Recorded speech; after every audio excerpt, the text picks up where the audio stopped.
Hey everybody, I was out cutting some grass, but not just with the intention of cutting grass. I just went out with the bagger on the self-propelled push mower that I rebuilt back in the day, not too long ago actually. And I just got some free goat and chicken feed right there. That is free food, and instead of taking the goats to the forage, we can take the forage to the goats. So here we have some free food right there. We have all kinds of valuable resources out here on the off-grid homestead that we can use. So, here we have all kinds of food, goat food, free food. Let's go over and put it to the test and see if they like it. Well, I'm sure they do because they left the forage. Come here, girls. I'm going to put a handful down here, which I know the birds will eat, but the goats are surely going to enjoy it. Come on, free food. Come on, girls.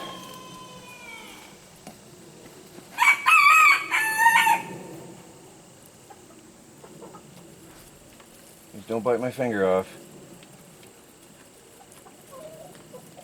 Well, if nothing else, the chickens will definitely eat it, but I think the goats will go through it.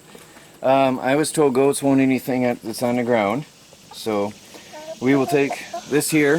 I think we should maybe put it on a tarp, Chris, to dry out. Yeah. Show here. I think we'll put this on a tarp to dry out, and then we can add it to their hay bin as needed. So, well, there you have it, free food. Well, the light is terrible on this camera, but the chickens they're eating it up. That's fresh vitamins and fresh food for the birds. And Chris is putting some in the hay bin for the goats. You can barely see through that wall, but he's putting in there and they're eating that. Now all the birds are coming in. They're flying back into the pen because out over here there's not a lot of grass for them, and they keep coming out into the yard, and we don't want them in the yard so much for various reasons. But anyway, there it is. Chris and I are cleaning up the logs that we've been cutting and clearing out the area.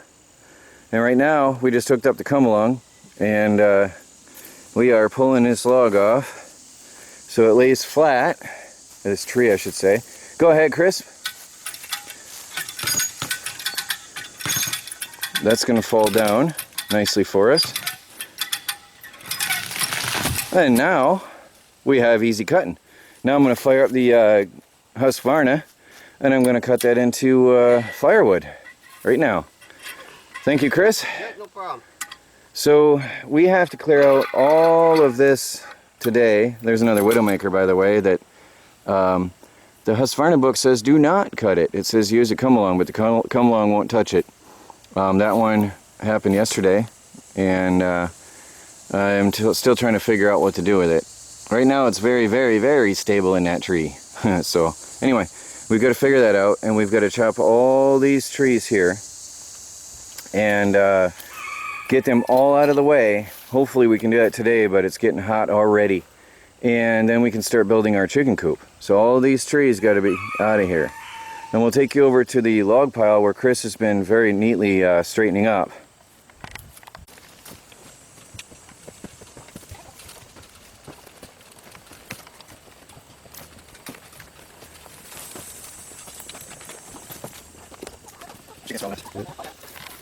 So everybody, we got the wagon over here. Chris has cleaned up the woodpile area.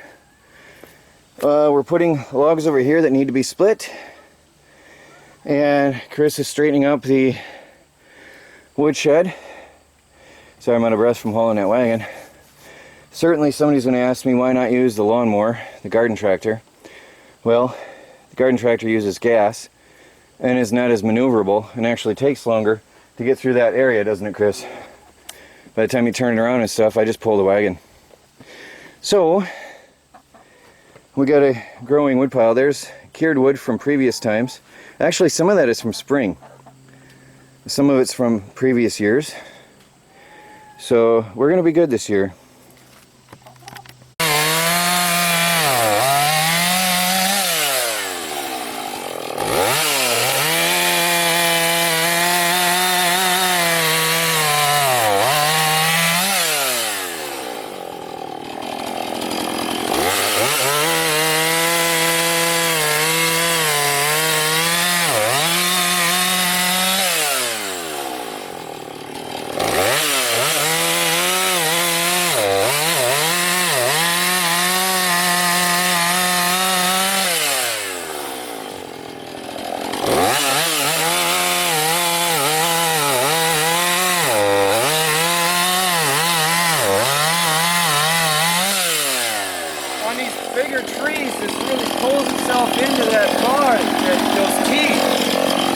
pulls itself in tight.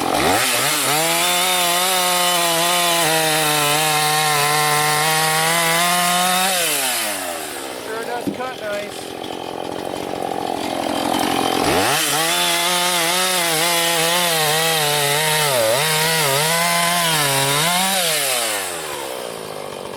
Now we gotta move this. Well, everybody, more and more and more. Chris, show us your bench, just for a second. People were complaining and said somebody might fall on these, so we cut them flat. So go ahead, Chris, sit down. Thanks. I'm sitting on one as well, but it's harder to show underneath me than I'm holding the camera. We've got a lot more stuff cut down. A lot. My old Polan is not cutting it, literally. That's the one I had. The Homelight, no, the Husqvarna. What happened to the Husqvarna that you had to... Oh, we jammed it up and had to tighten the blade. Yeah. I was cutting a log under tension and jammed it up. No big deal, that happens I think to everybody, but anyway. So I pulled that out, and that doesn't cut very well, but that's typical Polan as far as my knowledge. Anyway, that's our backup saw. I was using that a little bit, but oh boy, there's a difference between the Husqvarna and Polan, right, Chris? Oh yeah. Big, big, big difference. The Polan was bogging and stuttering and spitting, and yep. The Husqvarna just cuts right through. Yeah, it's like a hot knife through butter. Yeah. So we're clearing out a path through here for us to get through, and then we can finish logging out this area here. Still got a lot to do, but it's really humid, and it's hard to keep hydrated. I mean, tell them, Chris. Oh yeah, I mean, my shirt's even wet. It's well, you know what when you see. When I'm saying it's humid, it's humid. You can see the dry spot, I think, and the wet.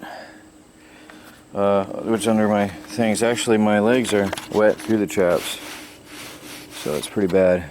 But I've been drinking Gatorades and trying to take breaks. The Husqvarna needs its first sharpening. I was cruising along here and I couldn't get through this oak, so it's time to sharpen the chain and give it a break and re-oil and re-gas and get back out here, because we need to get all the way up to that tree cleared out entirely in this area so we can start on the chicken coop. But it's a lot of work. You wouldn't think just cutting some trees, logs, but cutting the logs is harder than felling the trees by far, right? Yeah, always has been. It's exhausting. Anyway, we're resting and we'll get back to it. I just finished splitting them most of the logs to help them cure faster. The oak is splitting easy when it's wet, but it's so hot and humid. So I'm taking another break. But that helps us, because those are some big rounds. And see, those are some big rounds. And they're heavy. They're wet and they're heavy. So that'll help us. Chickens doing what chickens do. That'll help us move these better. I'm trying to clear a path here for Chris to get in and out with the wagon better. So after rest, I'm going to get up in here and cut some more out of this area. My hand's too low. Out of this area right here, I'm going to cut more out. And then we got a path to get in and out with the wagon better. But it's going to be a lot of firewood. Looking better and better. We got a path through for the wagon. Not bad for a couple days. It's going to be a lot of wood. Hey everybody, I've been in working on videos, and Chris has been out here piling up the logs. He took in the ones that he could lift easily. These are heavy. And I'm splitting some logs right now for curing. Now I don't expect this is the oak, I don't expect this stuff to be cured by this year. but we're gonna have a lot of wood for the years to come. I'm looking better out here, clearing out the land. Gonna do a little bit of chainsaw cutting, and then we will be splitting some more firewood before it gets dark. Sounds like Melanie's using the push mower, the antique push mower, which she loves very much. We got a lot of firewood so far, quite a bit. I'm actually thinking we might stack some here to cure, rather than taking it all over to the woodshed. I want to keep cured wood by the woodshed. I might just set up a couple pallets here and leave it out here for a while. Hey everybody, Troy from the Do-It-Yourself World and the Off-Grid Project. Day is winding down. We got 30 minutes of daylight left, and we have to go to Tractor Supply because the Husqvarna chain started getting, what would you say? It's dull. Sharpening. Got dull. So we discovered that of all the files and bits we have and guides, we don't have that particular size. So we got to go buy the sharpening file. Chris is my chainsaw maintenance man.